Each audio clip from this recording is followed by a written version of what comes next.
Nous sommes en août 1942 dans un ghetto en Pologne. Un jour, les nazis arrivent et rassemblent tous les hommes, femmes, enfants, juifs à un endroit. Dans ce cas, il y a deux possibilités. Soit on est envoyé dans un camp de concentration pour travailler jour et nuit, soit on est directement exécuté parce qu'on était considéré comme trop faible pour être un travailleur. Yankel, qui n'a que 11 ans, vient de perdre son père du typhus et tremble de peur à l'idée d'être séparé du reste de sa famille. Son frère aîné lui dit alors « Écoute-moi Yankel, quoi qu'il arrive, dis que tu as 16 ans. Tu es grand pour ton âge, on te croira, comme ça tu pourras aller travailler. » Yankel acquiesce d'un signe de la tête. Peu après, un SS s'approche de lui, il l'examine de haut en bas avant de hurler « Toi, dis-moi ton âge !» Yankel lui répond timidement « 16 ans ». Le SS lui ordonne d'aller dans la file de gauche où se trouvent déjà ses 3 frères et d'autres jeunes hommes en bonne santé. Ensuite, il fait signe à sa mère de rejoindre la file de droite avec les femmes, les enfants, les malades et les personnes âgées, tous condamnés à une mort.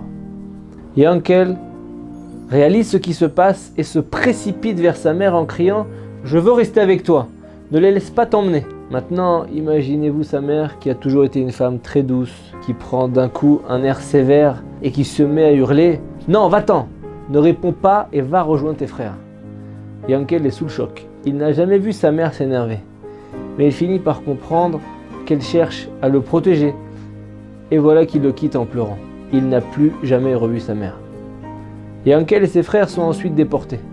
Après des semaines de voyage dans un wagon sale et étroit, ils arrivent dans un camp en Allemagne, où là-bas on leur donne des uniformes, des numéros d'identification. Complètement désemparé, Yankel dit à ses frères « Ne m'appelez plus Yankel.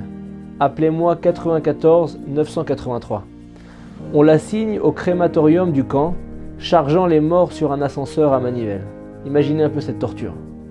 Lui aussi sentait qu'il était mort, endurci. Il était devenu un numéro. Un matin, Yankel croit entendre la voix de sa mère, qui lui dit « Mon fils, je t'envoie un ange, ne perds pas espoir. » Ensuite, il se réveille, ce n'était qu'un rêve, un beau rêve.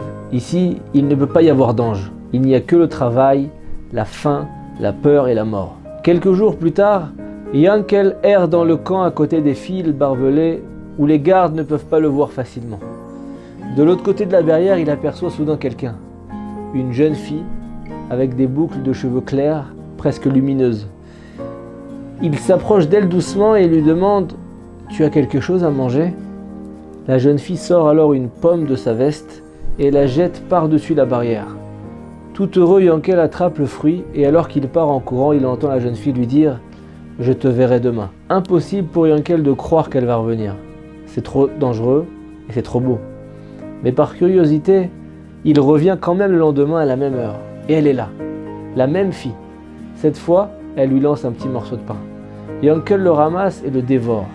Il aimerait en avoir assez pour partager avec ses frères, mais lorsqu'il relève les yeux, la fille est déjà partie. Chaque jour, à une heure bien précise, près de la barrière, cette jeune fille était toujours là pour lui lancer des pommes ou du pain. Leur rencontre était toujours très rapide parce que si on découvrait leur manège, on les tuerait à coup sûr tous les deux, tout de suite. Yankel ne savait pas pourquoi cette fille risquait sa vie pour lui.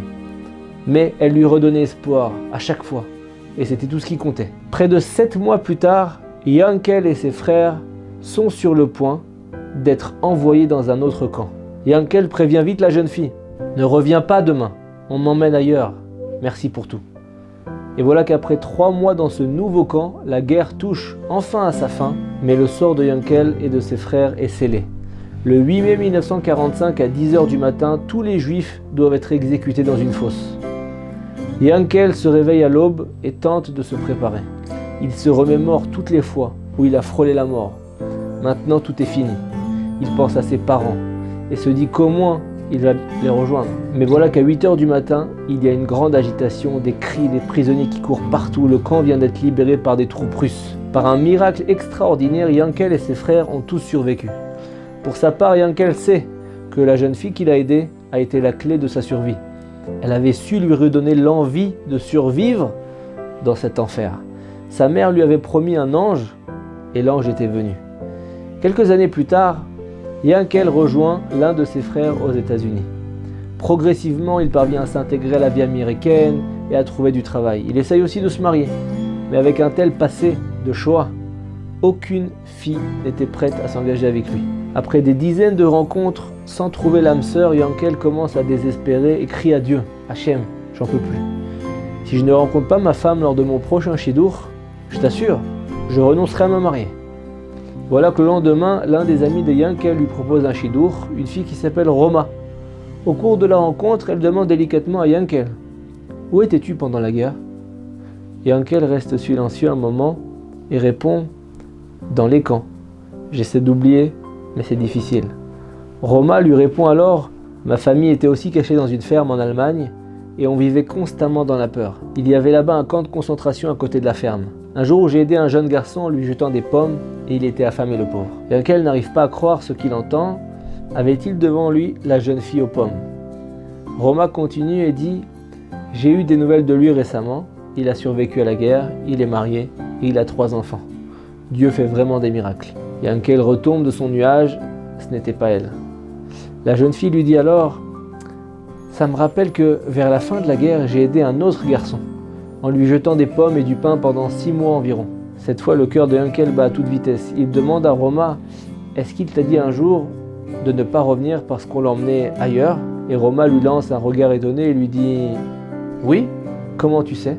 Et voilà qu'il lui répond, « Parce que le garçon, c'était moi. » Quelle joie! Quelle émotion! Devant lui se tenait la jeune fille qui lui avait donné de l'espoir dans des conditions de vie épouvantables. Et maintenant, il l'avait retrouvée et ne pouvait plus la laisser partir. Récemment, ils ont célébré leurs 50 ans de mariage. Mazal Tov et Shabbat Shalom.